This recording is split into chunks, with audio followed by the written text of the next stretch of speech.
Last week, the Academy Awards honored their choice for the best pictures of the year. Well, we went inside America and asked the public their choice for the worst pictures of the year. You know, some of the answers were sort of surprising. Paternity was not a very good movie. I did not enjoy it a great deal at all. Why? I thought it was self-indulgent. Raiders of the Lost Ark. Why? It was frightening. It was violent. Endless Love. I expected it to be better than it was. What was wrong with it? Boring. History of the World Part 2. What was wrong with it? I thought that the humor was in poor taste in most cases. I saw Reds last night and I still can't stand. Too long. Did you see Endless Love? No, I did not. Did you see Halloween? No. History of the World? No. Fraternity? No. Stripes? No. Tarzan? No. Pennies from Heaven? Nope. Roll Over? No. Arthur? No. Didn't you go to any movies? No, I really didn't. Why not? I'm a busy guy, I guess. Well, that's what some members of the public thought were the worst, but what about the professional critics? Here's one who's sort of famous for saying exactly what's on his mind. From New York City, a fellow who's a critic, an observer of the showbiz scene, Rex Reed. If you're still wondering why movie audiences are throwing in the towel, take a look at the kind of movie year we got in 1981. Most of the mega bucks went to pretentious, bloated bores like Reds, Ragtime, and The French Lieutenant's Woman, while the public yawned. The result was a plummet in ticket sales that brought new financial woes to an already panic-stricken Hollywood. Mel Brooks' History of the World wasted a lot of fine comedians in stale, predictable, and idiotic material that left them stranded on the screen with nothing to do but jerk, twitch, scratch themselves, and look embarrassed while Mel Brooks kept yelling, "It stinks on ice." So did his movie. There was Endless Love with Brooke Shields and her big, gooey grin. This girl is too big to be kidding around as a child sex pot. She's too immature to play real grown-up women and not talented enough to fake either. Meanwhile, a stand-in slid into the sheets for backside close-ups. Total tripe. And there were hundreds of others in the residue, from Zorro the Gay Blade to anything with Cheech and Chong in it. Let's just hope 1982 is better, because kids, in 1981, even the popcorn was awful. This is Rex Reed from New York for Inside America. Did you ever hear of a guy named Rex Reed? Yes. What does he do?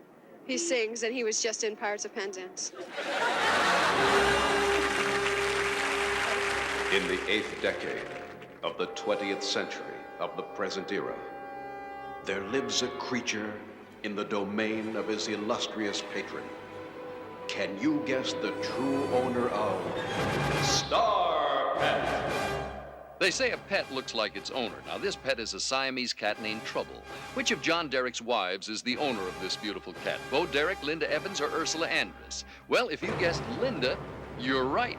That lucky cat is Linda Evans. Star Pet!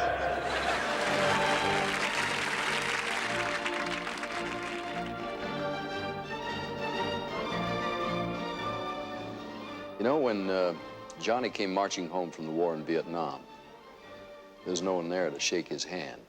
Many Vietnam veterans are rather upset about this, and they're supported by a lot of Americans who care, including 3 stars of contemporary music. There's Bruce Springsteen, Pat Benatar, and a fellow who's usually very easygoing, Mr. Charlie Daniels. Listen to Charlie's lyrics about the Vietnam vets as he sings In Saigon. Everybody says it's someone else that I'm sick and there's no cure. Damned if I know who I am. There was only one place I was sure, when I was still in Saigon. Still in Saigon. I am still in Saigon. In my mind. Walking along the grounds here at a veterans hospital, that song takes on additional significance. Why did you record it? Well, first of all, Dick, I always record any song because I feel like it's a good song and good music. Secondly, I like the lyric content, that it deals with the problems of a guy that went to Vietnam and came back, and the problems that he's had to deal with after he's gotten back.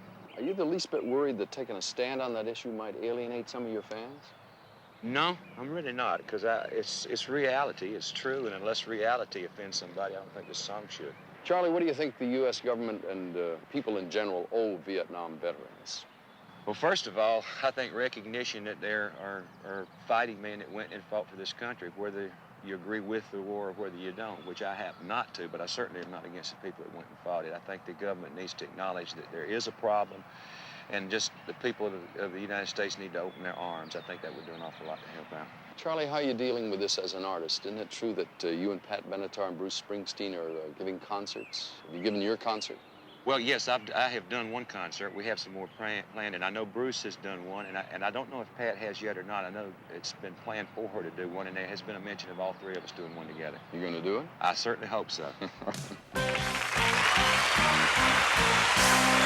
inside my